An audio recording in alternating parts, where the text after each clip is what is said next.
here waiting for us. So on the port 80 side, we have a public 301, we have a source 301, we have an app 301, vendor extensions. Okay, so maybe we come in here and we take a look at that. Also on this side, we have a dev directory. So if we go in here and we just /dev, we are brought to this BoltWire application, which is cool. On here, we have a few different directories that came back. Let's see. We have public, source, app. So we can kind of go through those manually. Just public, see what's there. Nothing's there. Bolt user first, it says. Source, site. We get a customization extension, PHP. I don't know if there's anything in there. You could open that. Doesn't look like it's going to go anywhere. Next, we go to app. Kind of come through here. And this is where we find a directory. And I think I said in one of the past videos that it's kind of realistic. I have seen this actually on a pen test before, where you come across a directory, and this directory listing can be a finding. One time I literally came in here and the first thing sitting at the top of the directory was SQL database with all the passwords and information in here. So looks like there's a Bolt database in here, though the size is 0. I clicked through here earlier, trying to click around, see if I could find anything. Cache is interesting, but config would probably be more interesting, especially a config.yaml file. So I went ahead and just downloaded that, and then I have it stored here. I'm going to go ahead and just open that up, and I encourage you to do the same. Open with mousepad, open with whatever you like. Here you can see that it says, hey, the username's Bolt and the password is I love Java. So I'm going to copy this. We don't know where this works, if this pays off for anything anywhere, but we're going to save this information kind of in our back pocket. So I'm going to do a new tab in here and just paste that, because that's some information that we got. So the other side of things is that we also have a BoltWire application. And we can come in here and look around. It looks like there's a registration page. Might be able to register like hacker and password hacker. Come in here. And it doesn't look like it's letting us do anything else. So we're clicking around. We got some search features. It doesn't look like it's doing anything. Can print some information on the site. So it's best to click around, see if there's anything of interest in here, but I'm not seeing anything at this point in time of interest. So as of right now, I'm curious as to this BoltWire, if there's anything, any vulnerabilities that exist. So we can go out to Google. Actually, I have Google open right here, and we can just say like BoltWire exploit and see what comes up. Now there's one from 2020. There's one from 2012. I'm going to use the more recent one, this local file inclusion. We could also search this on our Kali machine, by the way. We can go in and just do like a, let's see, we can do a search exploit and just do BoltWire and see what comes back. And you can see that all that shows up are multiple cross-site scripting, which cross-site scripting is not going to have any effect for us. Like putting cross-site scripting here isn't going to do anything on a box like this unless they are from a CTF standpoint, unless there is somebody mimicking a user going in and actually navigating the website, there's no use for even attacking cross-site scripting.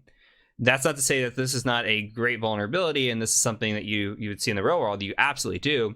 But we attack real users with this. That's part of it, because you store cross-site scripting or you store JavaScript and you attack users with that. We're not attacking any users. We're just attacking this box at this time. So what we're going to do then is probably really focus on this local file inclusion. So let's take a look at it and open this up. We'll talk about local file inclusion, what that is, what it might be. So really quickly, local file inclusion allows us to potentially expose files that are running on a server. And this can lead to information disclosure, as you're going to see here, remote code execution, cross-site scripting. There's a lot of things that it can do. So basically what's happening is it is accepting this path here as input. It's a coding error on the development side. So we're able to input this and what we're doing, dot dot slash dot dot slash. Imagine you're in a Linux machine. We're literally just saying, hey, I want to go back as far as possible to a base directory, and then etc password. Okay, so this could be as many directories as needed. You could throw in 10 of these and it might work. And then we're trying to get the etc password because this will allow us to see who's on the machine running. Now, if this is running as a root user, then guess what? We can run this as etc shadow and go grab the hash, and maybe we have even more sensitive information. But this attack by itself is pretty cool and is it's not seen in the wild as much, but it is definitely out there. So it's something we test for on every web application. So what we're going to do here is we're looking for local files. Remember, this is local file inclusion. So no remote files, which is a different type of attack. LFI here, not RFI. So it looks like we're using action, search, action, and then this attack frame here. So I'm going to go ahead and just copy this. I'll show you why.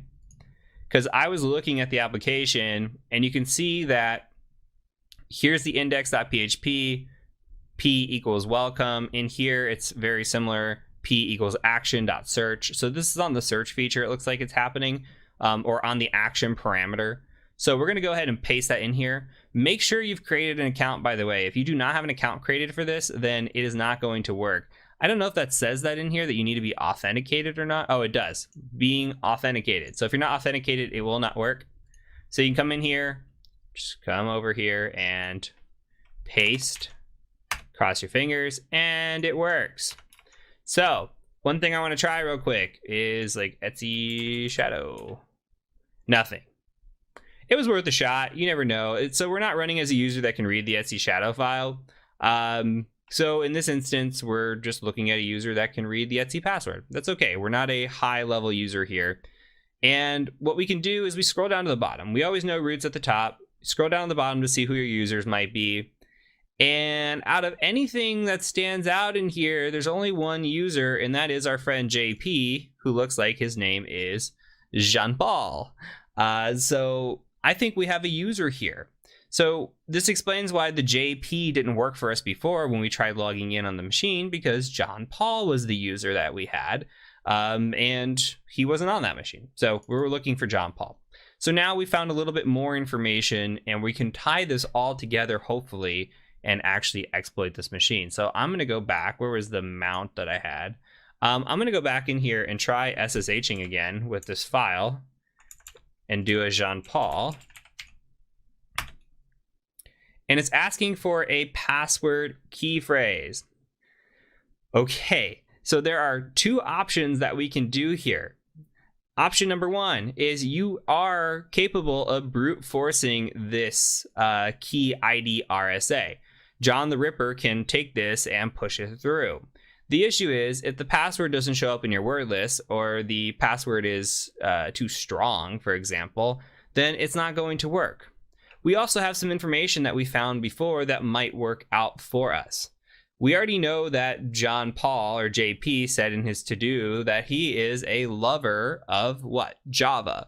And he comes in here and we have a password saying, I love Java. Now, my hunch is this probably doesn't show up in RockU, and we can do a quick check on that actually. So let's just do a cat user share word list RockU like this, and you can just watch, and then we're just going to grep on this password. It doesn't show up. Like where if you wanted to grep on like pasta, you could see all the different times pasta shows up in this word list. So that if we were to run RockU against this with the word list, it wouldn't have worked. Now if we would have had a really good word list, possibly it shows up, but we already know a little bit about him. We're going to go ahead and try pasting that in, and of course it works. Jean-Paul really loves Java. So Jean-Paul at dev has logged in, and now we are the low-level user. So we'll do a quick ls, print working directory. We're in his home folder. There's nothing here. Some things that I like to do immediately. History check. Okay, it looks like somebody cleared out the history. Somebody ran a sudo-l in here, exited. Sudo-l is the second check that I like to do, or even first check that I like to do, because it tells us what we can run as sudo without a password. Okay, so sudo, remember, is what we can run as elevated privileges. So in this instance, we can run the zip feature with no password. So we can literally run sudo zip and it should work. Okay, so it's not requiring a password. Awesome. Issue here. How can we take sudo zip and abuse that feature for us to be able to escalate into root? That is the question. If we have a no password, which this comes up a lot in boxes like this, like CTF style boxes, if we have a no password, how can we do this? So we need to go take a look at that. We come over here. I got a site for you. Go out to the Google machine.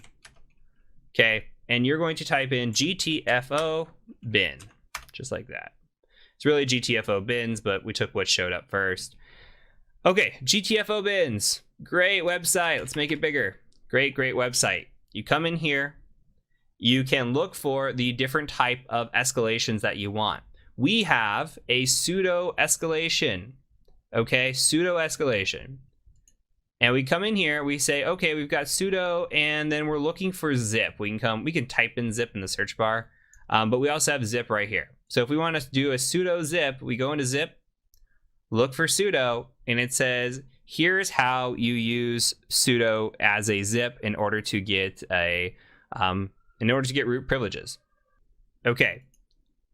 And so it says in here, if the binary is allowed to run as a super user by sudo, it does not drop the elevated privileges and may be used to access the file system, escalate, or maintain privileged access. It's telling us what it's doing. All we have to do here is copy this, come over, paste this, okay, come back, copy this. This should drop us into a shell. Let's see what happens. All right, we have been dropped into a shell here. As sudo, we dropped into a shell. So with that, if we type in ID, we are now root. Why? Because sudo runs elevated. We said, okay, as elevated user, we want to go ahead and drop into a shell here. We did this. Now we can go cd to root, ls, cat out our flag. Congrats on rooting this box. And that's it. So hopefully that was informative for you. This was a little bit on the, I would say, easier side of the machines. We're trying to go in order of difficulty. This one is something that you get a few different options for you. It shows you how to mount. It shows you how to enumerate multiple web directories and really tie a bunch of information together, which is nice. And then you get to see a classic sudo no password escalation, this time using zip. But if you see in the GTFO bins, when we went back and just highlighted sudo, there are a lot of escalations if sudo privileges are enabled in order to get to go from low level to root. So it's quite fun and quite common, by the way. So that's it for this video. I will go ahead and see you in the next one.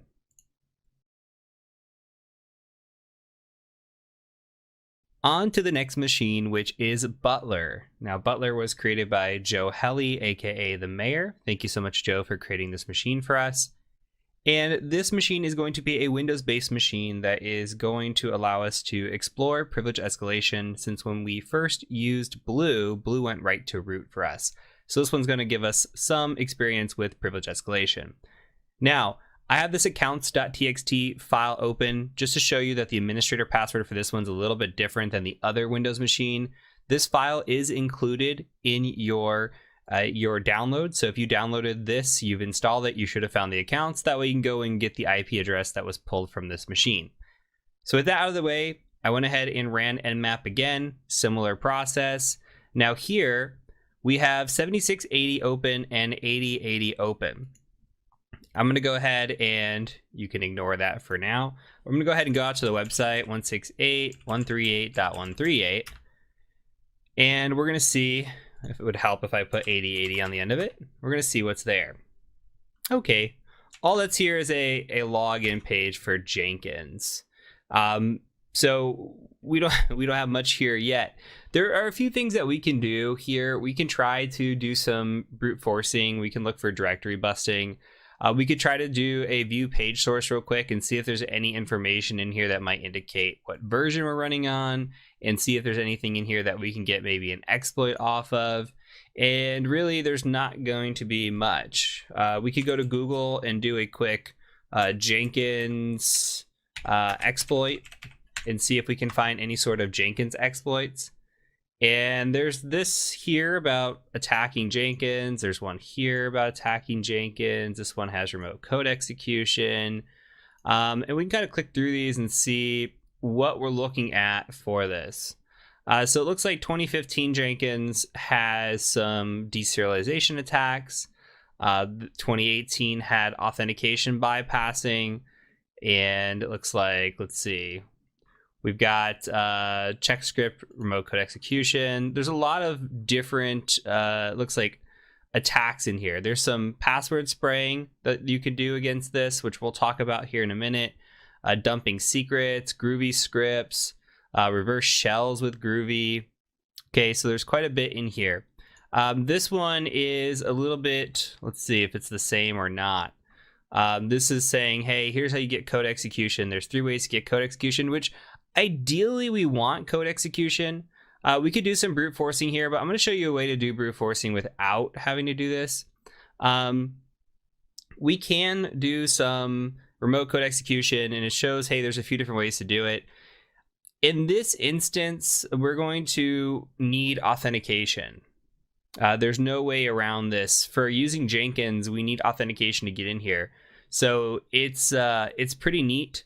They show you a few different ways to get this exploit, and everything's pointing back to Groovy, or it looks like there's a PowerShell way of doing it, which is neat. This article here tells you, hey, when you're logged in, you can log in, and it shows you how to attack this. This looks a little bit older. So there are ways around this, and we can do some research into this to see, okay, how do we exploit Jenkins? All signs so far are really pointing to authenticated attacks. There are some here that are older that looks like they're bypassing authentication.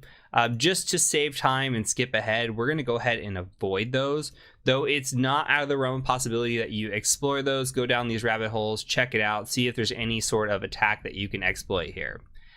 So our main focus is, how do we log into this application? We haven't found any sort of version information, which is unfortunate. The other thing that we can do is we can go to Google and we could say Jenkins default password.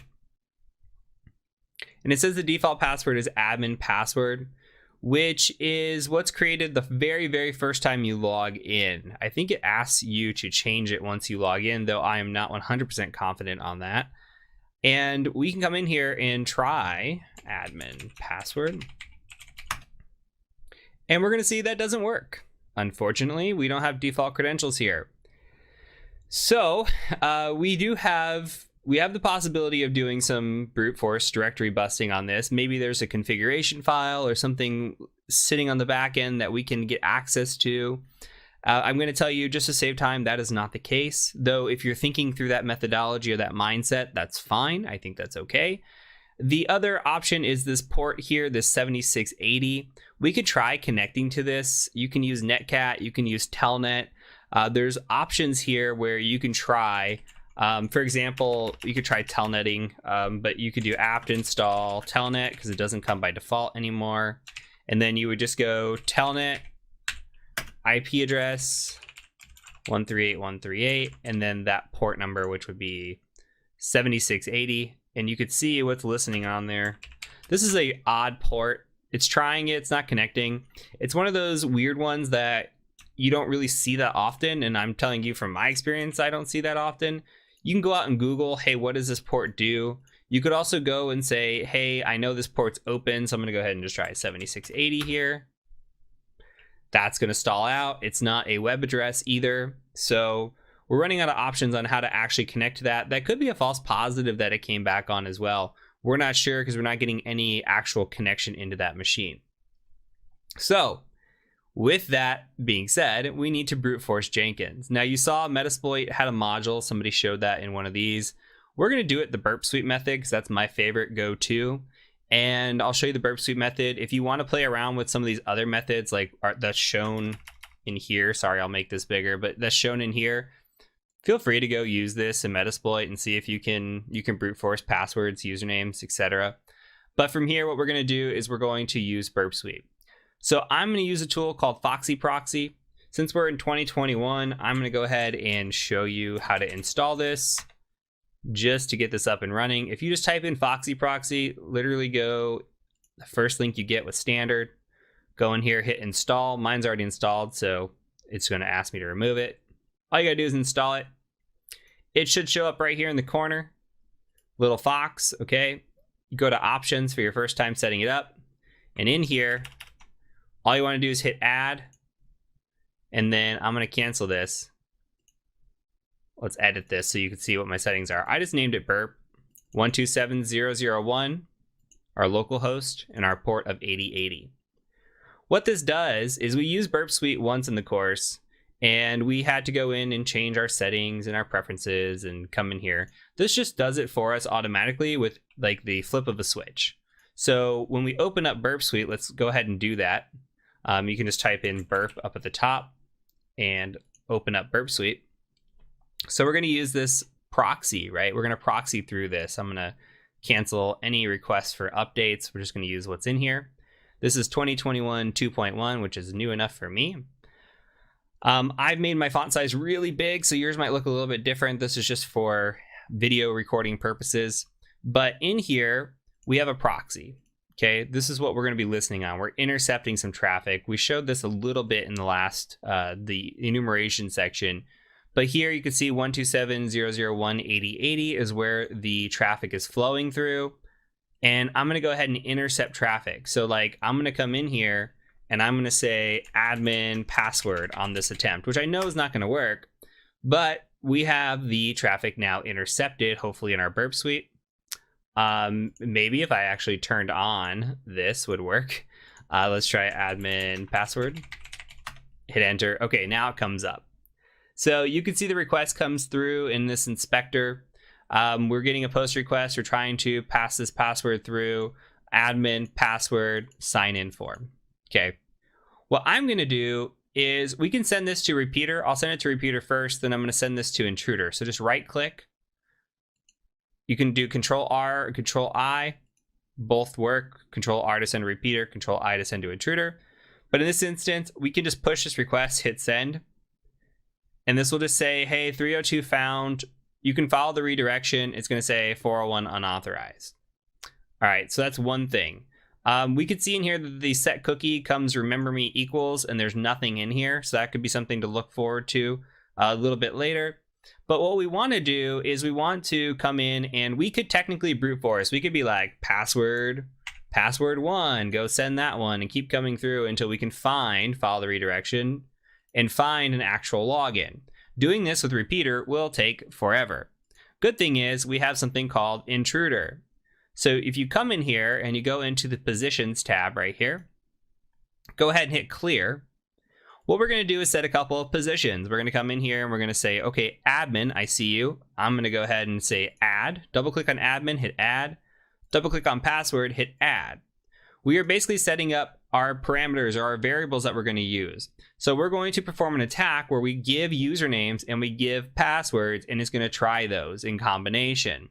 So really, when we use multiple facets here, we're either going to be using Pitchfork or Cluster Bomb. So Pitchfork is great for what is credential stuffing, which we're going to be trying, hey, I know this user has this password. So we'll say admin has the password of password, and we may have found that in a breach. Okay, so we'll try admin to password, and then we'll try next user with that password. So it's 1-to-1. Now, Cluster Bomb is, I'm going to try every single user with every single password in the list. So if I've got 5 users and 10 different passwords, that's going to be 50 different attempts, because it's going to try user 1 with all 10 passwords, user 2 with all 10 passwords, and so forth. So we're going to use a cluster bomb attack because we have no idea what the username or the password is.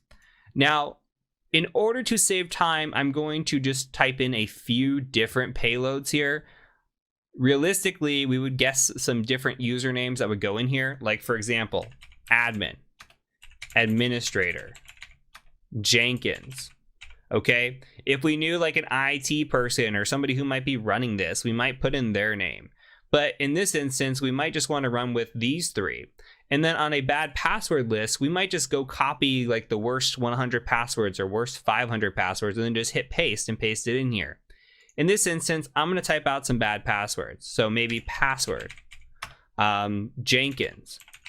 How about password with a capital P, Jenkins with a capital J? Okay. Something like password 1, etc. Now we have 3 different users, 5 different passwords, 15 different attacks. 3 times 5 is 15. So we're going to try admin first with all these passwords. Then it's going to go through and try administrator with all these passwords. Then it's going to try Jenkins with all these passwords. Okay, so we're going to hit start attack. And what's going to happen is it's going to start pushing through. And we have to be very cognizant and watch this and watch for any sort of changes that might happen in this. Okay, it's very, very subtle. Okay, when we're looking through this, if there's a status change, sometimes these will go like 401. Or we could follow the redirection in the settings, by the way. We could select that. There's also advanced stuff that we'll get into with like, we can use grep to look for different changes in here.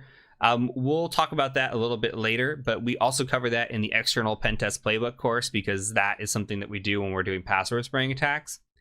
Here in this instance, we are looking for subtle changes like the length that is here. If you notice, everything's 302, so there's no difference in status changes. There's no difference in like error codes or anything. What we're seeing though is 318, 318, 318, 318. All of a sudden there's a 314 on Jenkins. What changes here? What is the response that changes compared to this? Okay, here we get a J session ID cookie, where here before we did not have that. Here we get a cookie, and then what changes? Here we already have a J session ID cookie and we're getting a login error because we have more data that we're storing in here. We're already authenticated. So now it's gone from 318 down to 314 for this one request into a bunch of 408s to 409 range. So this one small tiny little request here, this little length difference could be the indicator that there's something different. So you have to really scroll through this, use your eagle eyes, and make sure that you are looking through this with a fine-tooth comb. Here, I'm seeing Jenkins as a valid login, and we're going to go attempt that. I'm going to turn this off. We're going to go attempt to log in with Jenkins. And hopefully we get in. Okay, we do get in. So from here, we do have the ability to run code execution. Let's see what they say. So we need to find a place to execute this code. This is okay. I've seen better write-ups on this. So going around and doing some research, you will find places to execute code in here. If you go into Manage Jenkins, there should be a bunch of different tools that are in here. Scrolling through, there is a command line here that you can run from a shell, which seems pretty interesting. It's just getting into a shell on this machine from a script. There's also a script console here. Okay, the script console is interesting because it's in Groovy. We've seen Groovy a few times. You might even type something like Jenkins script console exploit, something like that. And you can see exploiting Jenkins Groovy script console in multiple ways. So this is somebody that came in here and did this. Another thing that you can just read through and see, they're using Metasploit. We can use manual methodology, which is right here. There's a GitHub reverse shell, which honestly, if you just go to Google and you just type in Groovy reverse shell, the first thing that comes up should be your ideal one, which it looks like that's the same one they had too. But this is what I like to use. You can come in here, make this a little bit bigger. You can just go raw, copy this, and then we'll paste it and we'll talk about it. So copy that, paste it in here. So we need to utilize this for a reverse shell. This is using command.exe to perform the reverse shell. It's giving the port of 8044. You can choose whatever port you want here, but I'm going to keep it the same. Why not keep it simple? Okay, so I'm going to make this bigger. Netcat MVLP 8044. We'll set up a listener. On here, we have localhost. We're not running localhost, okay? We're gonna give it 192.168.138.131 or whatever your attacker IP is. So whatever your IP of your Kali Linux machine is, this is what you wanna get. So this is just a reverse shell. All it is written in is Groovy instead of the other ways that you've seen it so far. So it's going to reach out to us on this port, and when it reaches out to us, it's going to execute command.exe. Here is the whole process of that code. All we have to do is execute this, which I might need to make this a little bit smaller to actually see that. Let's see, we'll just go all the way over to the right, and I'll just run this. Okay, and it's stalling, which is usually a good sign, meaning that we are likely getting in, and we do have a shell here. So we are now, who am I? We are now Butler on Butler. We are not system. We're not authority system. So we need to take this a little bit further and see if we can elevate privileges. Now, there are several tools and methods that we can utilize. We are going to look at a classic form of privilege escalation on this machine. If I were going through this machine, the first thing that I would do is I'd look at system info. I would want to know what machine this is, what the build is. You can see we're running on Windows 10. If this was running on an older edition, this is a Windows 10 Enterprise, which is nice. We're running on Windows 10, so the chances of there being an exploit for this build may be pretty low. I would look at this build, see if there's anything there that we can use or abuse in order to get escalation.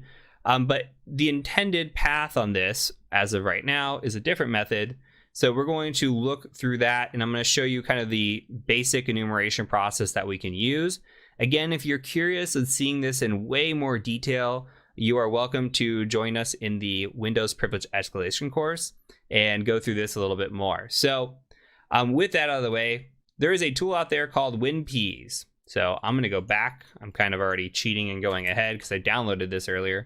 But if you search WinPeas, remember LinPeas? This is the Windows version of LinPeas. So just go to the first thing that you see. Now in here, if you scroll down a little bit, they have the different, they'll have different downloads. So we can go into the exe here, WinPeas exe, and you'll see an SLN. We don't want the SLN. We just want to be able to download the latest. So go into download the latest version. We're not gonna compile this. We're just gonna trust what they've got. So come in here, download WinPeas x64.exe right here. All right, I'll say okay on this because I want to show you again what I do. If you come into root and you open a new tab, make sure you move this. So I don't know if I actually downloaded it. Let's see. WinPeas, I didn't download it, but I moved WinPeas, whatever it's called, WinPeas 64. Make sure you do that. Move that into your transfer folder, or ensure that you're going to have it where you want to host it. I actually just moved it and I renamed it winpeas.exe because it's a lot easier to just type that out on a machine. And so a little bit keeping it simple. So with that, I'm going to go ahead and just do this, which is Python 3-m for module, http.server, and port 80. So we're going to host up this transfer folder. In here, I'm going to go ahead and go to my shell, and I want to go to my user folder or somewhere that I can write. It looks like I'm in the Jenkins folder, but I like to go, first of all, cdc user. Okay. Actually, cdc users. Do a dir in here. Butler should have read access or read write access, so we're going to go there first. What we might do too is see if there's anything in here. Like we might look at like he's got some downloads in the downloads folder, it looks like. An indicator in here is looking at the different times. Sometimes when you're doing these CTF machines, like what was the last time this is updated? So there might be something in the downloads folder that could be of interest, like CD downloads. Go dir real quick. Looks like WiseCare 365 was installed. Who knows what that is? That could be something of value to us later. but that is not that is information. It's just not exactly what we're looking for at this exact second. We can go around, maybe CD to the desktop, see if there's anything there. Nothing there either. Okay, so we just want to be able to put a file somewhere that's writable. So I'm gonna put WinPeas here in Butler's folder, just his base folder here for his user. And all we're gonna do is use a tool called certutil to transfer this over.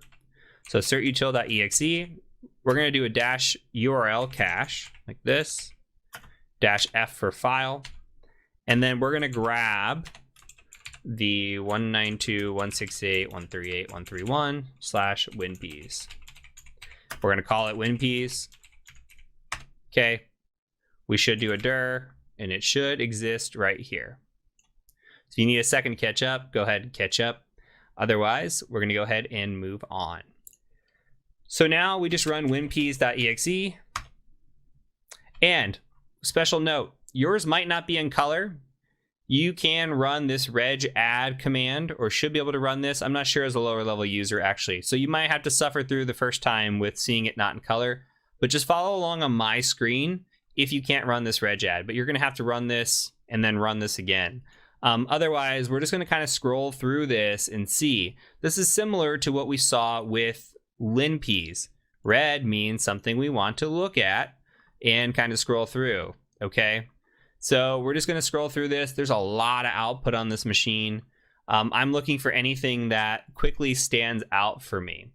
These protection enabled, they really don't matter to me at this moment. I'm looking for something that might just like, hey, this immediately stands out. So it's giving us drive information. Most of this is just disk enumeration at this point. Nothing of value so far. It's looking up printers, tell us printers, is looking up named pipes, which is fine. Going through, this is telling us explicit credential events, which these are plain text credentials if we have them. I'm not seeing anything here. So we'll scroll through these, keep going. Printing account logon events, these are just events again. So WinPeas has gotten beefier over the years. It used to be pretty quick to scroll through. I'm gonna actually cheat a little bit and scroll down. PowerShell script blocks, let's keep going here. Okay, users information, it's telling us the users on this machine. And again, this is all different kinds of enumeration. Now, the SE impersonate privilege could be good for a potato attack, but that's a different type of attack. We're not looking for that at the moment. But that could be something, that's why it's highlighted in red, something we do cover in the escalation course. So it's telling us more about user accounts that are on this machine, any sort of RDP sessions that might exist, any sort of folders. Heavy enumeration to scroll through. Okay, we're in process information. I'm going to skip past processes. I'm not too concerned about what processes are running. That could take a long time to scroll through. When we're doing privilege escalation, we are looking for quick wins. So we got some service information, and in here, there are some, okay, something does show up, and this is all lighting up red. So I'm looking and reading through here. We have the ability to modify services, like we have the ability to modify Jenkins.exe.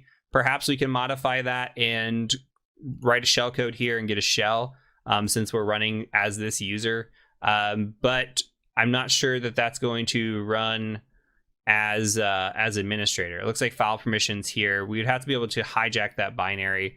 So I'm going to scroll through. Again, this is disabled. We might be able to enable this. VMware, I don't ever attack. I don't know if that's really truly an attack method, even though it shows up a lot. The other one that showed up that's interesting is here. We have this Wise Boot Assistant, which was that WiseCare that we saw downloaded. So that's of interest because we did see that downloaded. We do see this running. And what's weird is, okay, it's running, it's auto running, and it says no quotes and space detected. It said you can modify this service, all access, file permission is run as administrator. That's very, very interesting. So let's talk about what we're seeing. And I know this could be a little bit overwhelming because this is just kind of throwing privilege escalation in your face from a Windows perspective. And that can get pretty messy pretty quick depending on what you're looking for. What we're looking at here and why this is important is we are looking at a privilege escalation that will allow us to get system on this machine. And this is called unquoted service paths. I'm going to show you what this looks like on the Windows machine.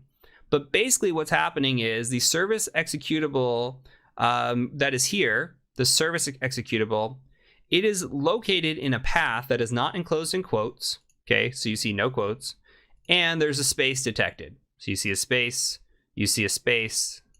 Okay, the issue here is that when we're running this, when Windows runs this and it looks for this service, when you start the service up, it's literally looking for every instance that exists before the space and it's trying to add .exe.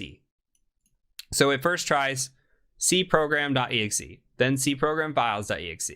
Okay, it keeps going on. Here, cwise.exe or wise/wise.exe, wisecare.exe. Okay, and what's happening is, I think my machine might have just shut down on me. I'm going to go ahead and turn this back on, as I was going to show you. What's happening is we can take an executable, malicious executable, basically malware, and we can upload it to this machine, place it in one of these folders. We don't have to overwrite this, by the way, not the boottime.exe. We can literally just write something called wise.exe. As long as we have permission to write into this folder, we can do that, and then we can run it, and hopefully we can get a shell out of that because the system is going down and it's looking for wise.exe, and when it finds it, it will run that first, and then we're going to attack it based on this. So I want to show you really quick on the Windows side of the things. Of course, I am locked out of the administrator account as well.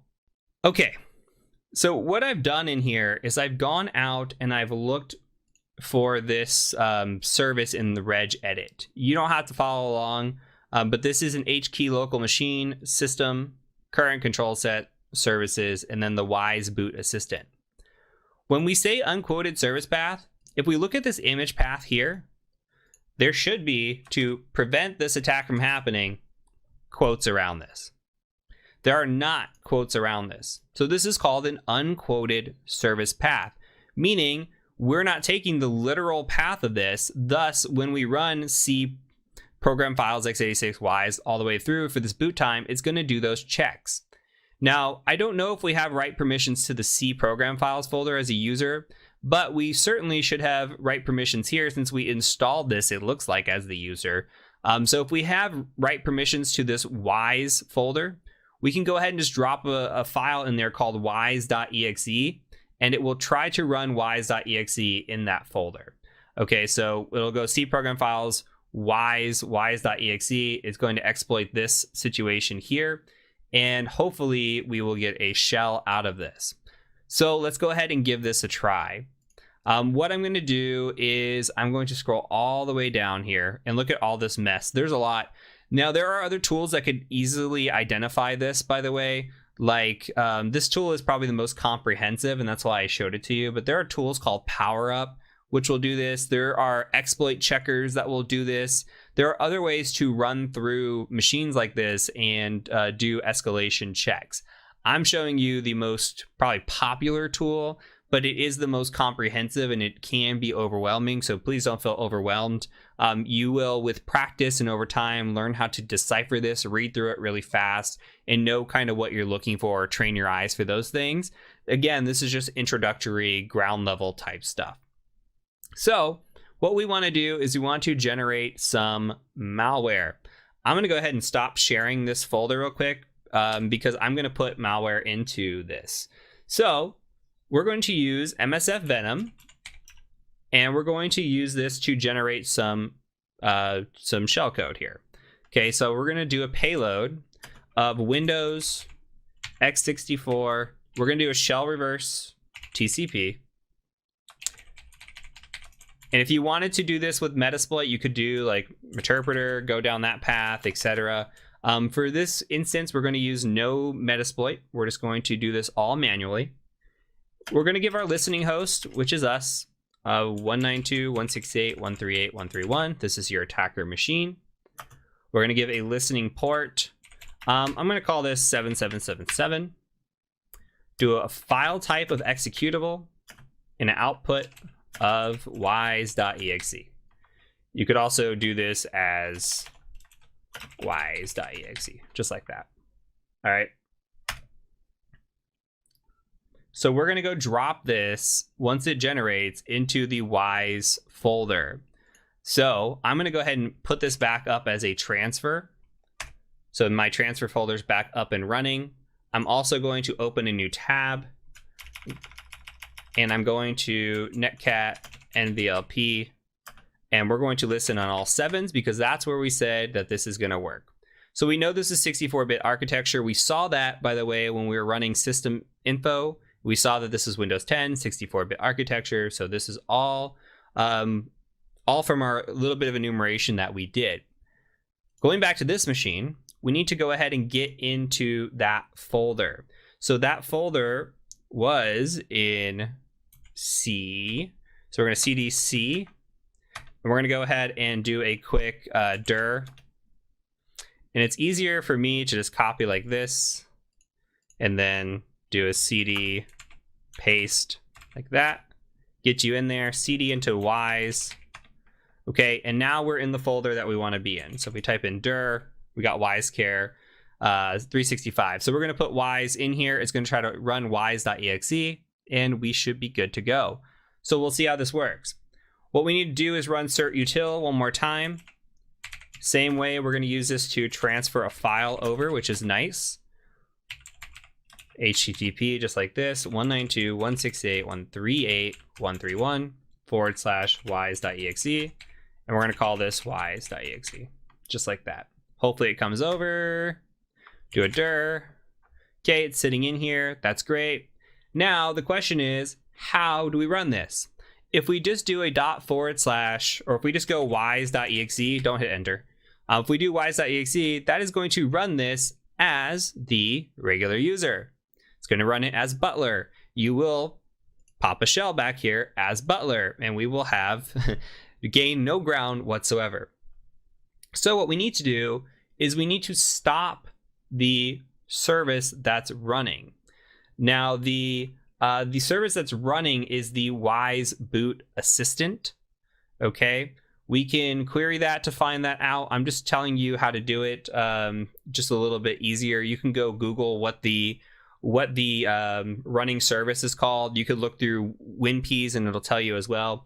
I'm just guiding you along, giving you a quick step ahead here. So we're going to do a service stop on Wise Boot Assistant. It's all one word like this. Okay. Okay, so it's saying stop pending. It's going to go ahead and stop that. We can do, I believe, SC query of Wise Boot Assistant. Okay, and you can see that this is stopped. So now that it's stopped, what we're going to do is we're going to start it. When we start it, it's going to execute as the system. It's going to run that shell code as system, and hopefully we get a shell back as system. So you see the shell came through. We say, who am I? Authority system.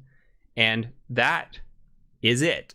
So this is a very, very classic, absolutely classic way of exploiting a machine. So looking through the printout of WinPs, again, there are other tools out there that do this. There's actually even a check that will do this from a one-liner. There are privilege escalation checklists and guides that you can go through. So when you get on a machine, you say, hey, I'm going to check this first, then I'm going to check this next. And you go through the checklist and make sure you leave no stone unturned.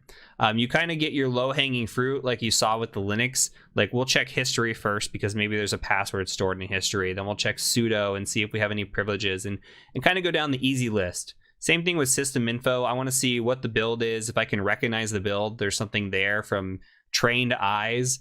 And then kind of just go down the list as to what we need to do. Running WinPs is something that we can execute fairly easy, run through it. Same thing with PowerUp or other tools like that. And we can go through and find issues like this. And this one is a classic. If you do any CTF machines, I guarantee you will see this in the future. So this is a good one to show you as an example and build you up into privilege escalation and get you kind of get your feet wet in the game. So that's it for this machine. We're going to go ahead and move on to the next one.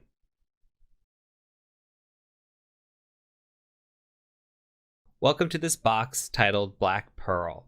This box was created by Alec and is a Linux machine. Thank you, Alec, for creating this machine. We're going to go ahead and start off with our Nmap scan. As always, if you haven't found your IP address, go do that. Get your Nmap scan going. If you just want to follow and watch along and continue from here, that's fine too. Now, our Nmap scan only shows us here with port 22, DNS 53, and port 80. As discussed in the past, 22 likely not the option, so that really leaves us with 80 because 53 is likely not the option either, though it does come into play a little bit. Now we can see we have a default web page here just by looking at the title, this Nginx. We have a welcome to Nginx, meaning if we go out to this website, we go 192.168.138.130, and I turn off my proxy and refresh, we get a welcome to Nginx page. So what do we need to do? We probably need to fuzz this and see where we can get with this information. So we're going to do a quick fuzz on this. Something else that's, I think, hidden in here. Let me view the page source. It always helps to define the page source. In here, you can see that there has been a little nice thing added in where it says alec@blackpearl.tcm. So that's your webmaster. Let me make it a little bit bigger. alec@blackpearl.tcm. This is a big hint giveaway, something we haven't covered quite yet, and we're just going to keep that in the back of our mind. But we know that we need to access this web page. We're going to go ahead and try to do some directory busting first and see if we can't get there with that. So let's go ahead and take a look at the directory busting, and then we'll go from there. So new tab, we're going to do do -w user share word list. This should be starting to feel a little bit familiar, right? Dir buster for me, and then just tab through to get to the medium list, and then go ahead and say fuzz, and then we're just going to do a -u with the IP address. For me, it's 130/fuzz. Run that and see if we can't find anything. And immediately we get something called secret. So let's go ahead and go over to /secret. It's a file. Let's go ahead and save that. Let's open the containing folder, and let's just open this if we can. Open up with mousepad. And it said, oh my god, you got root. Just kidding, search somewhere else. Directory busting won't give anything. This message is here so that you don't waste time directory busting this particular website. Alec. Okay, so what he's telling us is you're not going to find anything on this directory. Well, we're likely not going to find anything hunting down port 22. We're likely, I mean, we could attack maybe Alec at 22 with some weak passwords and see what we find. But that's not the entry port. And here we have 53, which means that this is running DNS, and it's running DNS for a reason. So we're going to do some recon on this. What we're going to do is we're going to just say, and I'm actually going to run it over here. We're just going to use a tool called DNS Recon, and we're going to say -r, and that is for our range of 127.0.0.0/24. We're just scanning the local host because that's where our machine is. And then we're going to provide the IP address of the box that we're actually looking for, which is 130. And then for D, you can literally type in whatever you want. We just type in blah. D is just needed there for a dictionary, but we're not going to use it, and it's still going to be able to find it. If we take it out, it won't work, which I'll show you. Or D for domain, I'm sorry, not dictionary. D for domain. We're providing a domain, but it's going to look for that domain, but if we don't provide it, it won't search. So it requires the domain. Even though we don't have the domain or don't know the domain, it's still able to find it. So what it found was 127.0.0.1 which means that there's DNS pointer record here to this web page. We need to go ahead and add that to our DNS in Etsy hosts. Okay, so what we can do is just nano Etsy hosts. And in here, you can see that we have our 127.0.0.1 for localhost and 127.0.1.1 for Kali. We need to add in the IP address, 168.138.130. We're just creating a DNS record here for blackpearl.tcm. So now we're going to say, hey, blackpearl.tcm allocates to this IP address, and the DNS is going to do its magic. So we're going to Control X, hit Y, hit Enter, and then in your web browser, go ahead and close it completely if you had one open, and then we're going to go back, open it up, and hopefully this will work. First go. So http://blackpearl.tcm. Okay, and if this happened correctly, you should see this page. Okay, if for some reason it did not load for you, go ahead, go back, close this out again, give it a second, let it repopulate. So here we are brought to this My Info page. Now we have seen this before, and again, we can get some information disclosure here. We can see that we're up against a Linux box. We can see the name of the box, Debian, system type. There might be some sort of execution we can run against this. But again, when we're up against a directory like this, we want to do some directory brute forcing and see if maybe we can get access to this machine or get access any further than what we are. So we're just going to want to fuzz the directory one more time and see if that leads to anything. As of right now, this info page is giving us info, yes, but there might be more hiding under the covers. So we're going to go ahead and go back, and we're going to just use one more time. User share wordless, and I'm never going to get tired of saying that. Dirbuster, if I can type and then do my tabby thing. All right, so we're going to fuzz here, and then this time around we're going to do a -u, and we're going to do blackpearl.tcm, not the IP address, blackpearl, and we're going to say fuzz. Okay, and we're going to let this go through. We're going to look for anything that might show up, and immediately navigate shows up for us. So that's interesting. Let's go ahead and just navigate to navigate, shall we? Okay, we've got Navigate CMS version 2.8, copyright 2021. And we're going to go ahead and just dig a little bit further into this. So my go-to is always Google. Just, hey, Navigate CMS. We could look for exploit. We could also look for default credentials if there are any, see if we can go in there. But look at this. We've got unauthenticated remote code execution from exploit database. We can run it manually, or we can run it with Metasploit. So that's nice. We have options. So actually an exploit database is with Metasploit as well. I'm sure there is manual code out there, but for this one, since we haven't run Metasploit really much in the capstone, we're going to go ahead and mix it up and use a little bit of Metasploit here. Otherwise, I encourage you to go back and try this manually as well. But we're going to go ahead and open up Metasploit and see what it's got to offer for us. So MSF console. Let this load real quick, and this gives us the module in here. I mean, we could search for it, but it's easier to just honestly just copy this, and we should probably verify. Okay, so this is tested against Navigate CMS 2.8. This module exploits insufficient sanitization in the database protect method and allows us to bypass authentication. The module then uses path traversal vulnerability that allows authenticated users to upload PHP files. Together we can get remote code execution. So it's chaining attacks here. First it's going and it's bypassing authentication. It's then uploading malware, which uses a path traversal vulnerability to do that via the authenticated user, and then uses that to do remote code execution. So this is a chained attack here. This is pretty unique. So we're going to go ahead and go in here and just paste. Hopefully this works. This is Metasploit 6 I'm on. And it does. Okay, so when we're in here, we get to say options. And we're asked for an R host. We're asked for our port. We have our R port. We're asked for our L host, which is fine, I think. And then all we need is to just set that. PHP interpreter reverse TCP looks good, I think. All we're going to do is just make sure we set our host here, which is going to be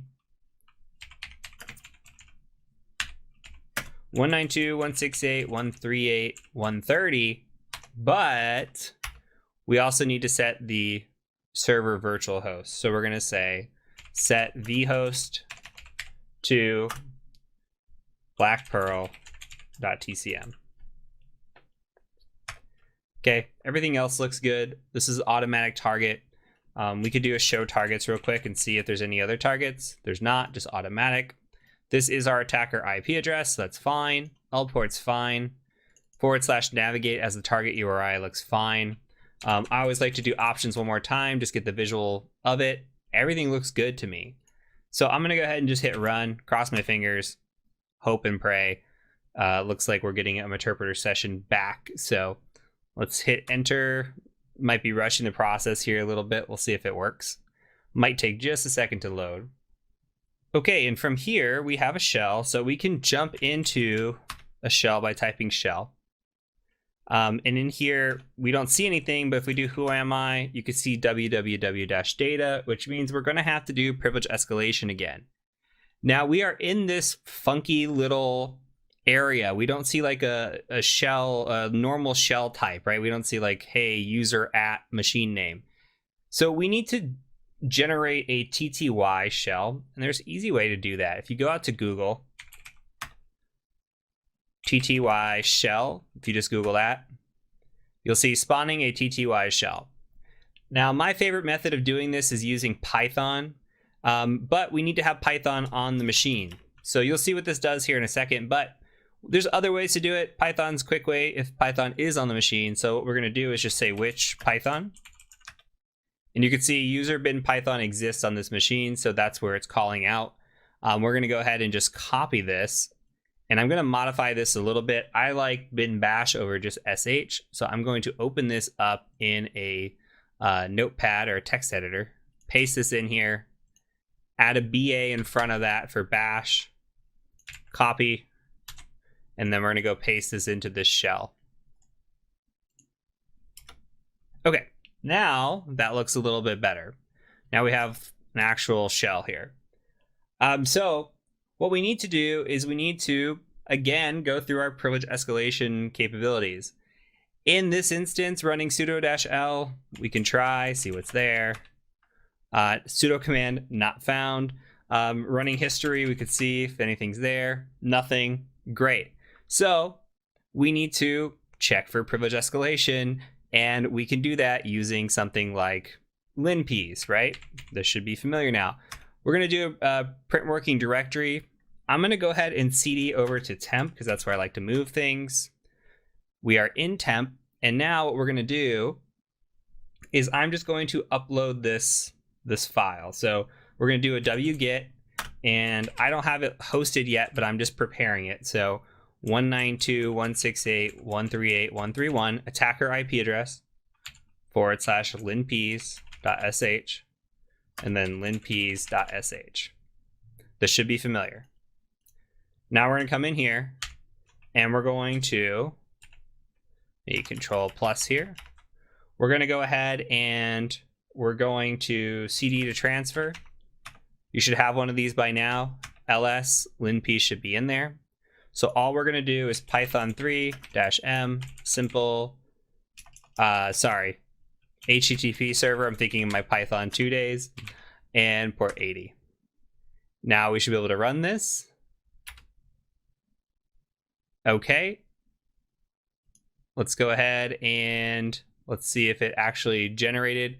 Did I call out linps? I did. Let's see, ls linps.sh. So I'm going to go ahead and just chmod +x linps.sh /linps.sh. Okay, now that's going to run. So let's let this run for a second. I'm going to pause the video, let it run through, and then we're going to come back and look at the results. Okay, so the results have come back, and we're going to look at it from the bottom up this time, only because last time we took it from top down. We're going to go bottom up. The top section is really very system heavy and what users are there, and it's a lot of good information, but at the same time we can kind of just skip down to the bottom and scroll up. Like here we're looking for usernames or passwords that might exist, And we're just kind of going through and trying to see if there's anything in here where we could find that would be relevant. Remember, we're looking for red, and we're looking for red yellow specifically. That would be good. I'm going to skip over some of this, and I'm looking for, in particular, some different things. Now, if there's any sort of password or credential here, that could be interesting. If there's like a file named password or password credential, and you kind of learn what these are, you're really looking for something to stand out. None of these really stand out. These are all common kind of just paths on the system and common files on the system.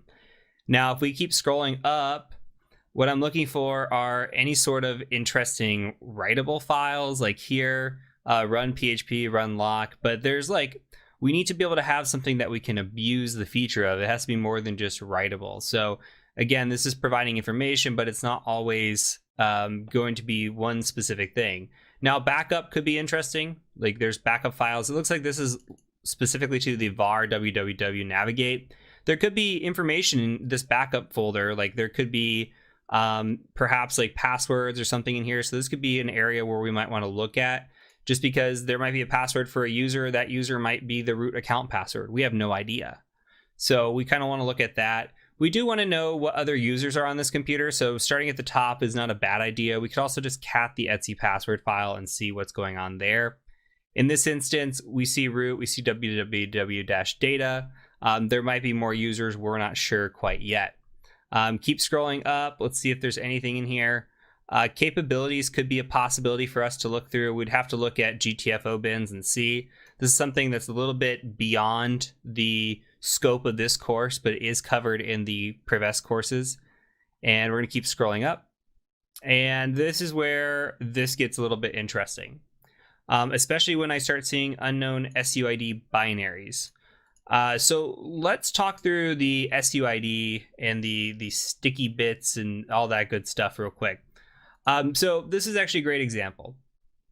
So we're looking in here, and we have what is called an SUID set. Now, if you remember or recall from our early Linux lessons, we have file permissions. We have read, write, execute. Let's scroll down a little bit, like right here. Read, write, execute. This is the root setting, okay? This is the owner setting, I should say.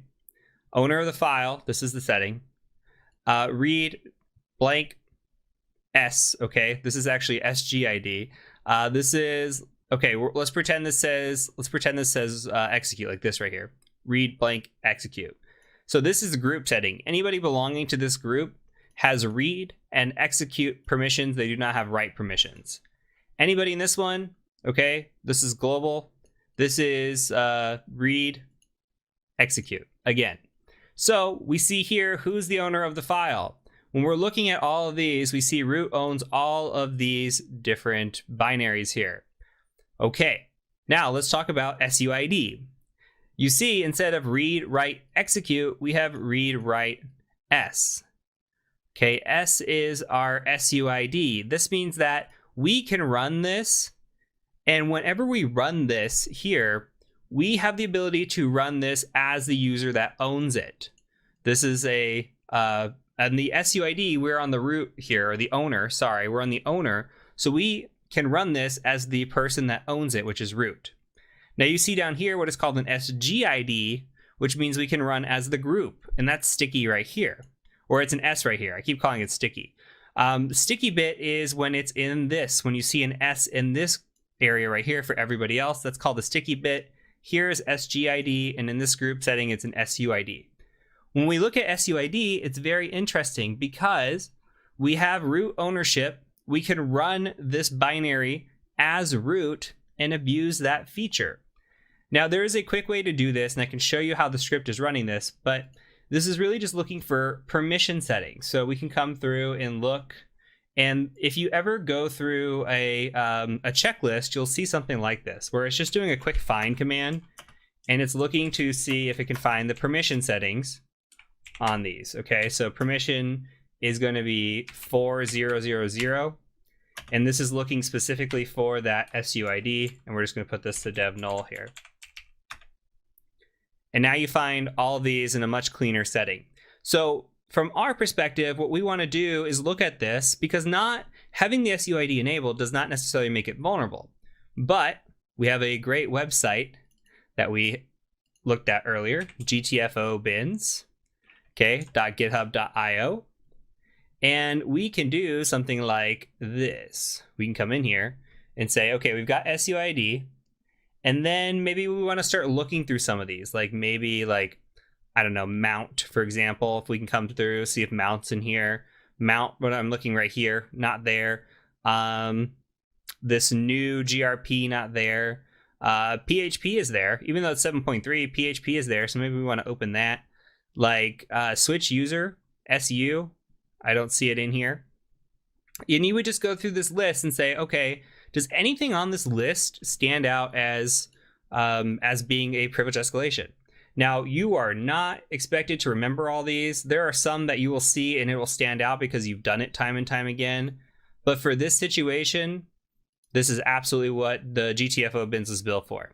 So we could scroll down over to SUID and click on it, and it says, if the binary has the SUID bit set, it does not drop the elevated privileges and may be abused to access the file system, escalate, or maintain privilege access as a SUID backdoor. Okay, if it is used to run sh-p, omit the -p argument on systems like Debian that allow the default sh shell to run. So it's giving us some instruction here, okay? So all we need to do on this is we just need to run the PHP, and we need to run it with this rest of this setting here. Okay, that's really it. And we're gonna call out that binary specifically. So you copy this, come back in here. We see the binary is sitting in user bin PHP 7.3, and it shouldn't matter that's PHP 7.3. Just paste the selection. Okay, this is going to execute bin sh as the root user, giving us, hopefully, a root shell, which it gives us the EUID of root, okay? Which means, even though it says we are UID of www data and a group ID of www data, look at this EUID. What we can do with this is cd to root ls cat flag.txt. We are staying as the root user, but we're running in a shell that is executed by root. Okay, so it said, good job on this one. Finding the domain name may have been a little guessy, but the goal of this box is to teach about virtual host routing, which is used a lot on CTS, which is true. So, and proof of concept here is you should be able to cat the etc shadow file. Okay. Prior to this, we would not have been able to do that. Doesn't matter that when we write who am I, oh, we're actually showing as root, but our ID is still staying as www data, okay? But we are executing as root right now. So keep that in mind. We are the root user. We have owned this machine as the root user. And that's it. So SUID is a new lesson for you. Again, if you like this concept of privilege escalation, we are scratching the surface. There's so much to learn. There's always new tips and techniques out there. I encourage you, if you're interested in the CTF path, again, to check out the escalation courses. If not, we're going to start moving into exploit development. We're going to start moving into some of the other stuff that's out there with the Active Directory pen testing and get more into the realistic stuff. So this is good foundational lessons, but I look forward to seeing you in the next video. Well, that is it, everybody, for this course. If you've made it through what is now nearly 15 hours, I think we just crossed 14 and a half hours. If you made it through all that time, pat yourself on the back. Most people don't make it this far. Hacking is difficult. A lot of people think it sounds cool, it sounds sexy. They start getting into it, and then they just start to fall off. So if you've made it this far, applauds to you. There's a lot of different paths that you can take from here. You can keep going on. I would highly, highly recommend learning web applications, learning Active Directory pen testing, picking up some skills on open source intelligence, adding to your reconnaissance, all of the above. Everything that we talked about in this course so far, building upon that, expanding upon that, especially if you're looking at getting into this field. Anyways, I won't keep any more of your time because I've already kept you for enough time. So that is it. Thank you so much for joining me. If you would please, if you haven't already, consider subscribing to this channel. Just want to get to that million, get that plaque, and then maybe retire. Who knows? But thank you again. Until next time, my name is Heath Adams, aka the Cyber Mentor, and I do thank you for joining me. Peace out.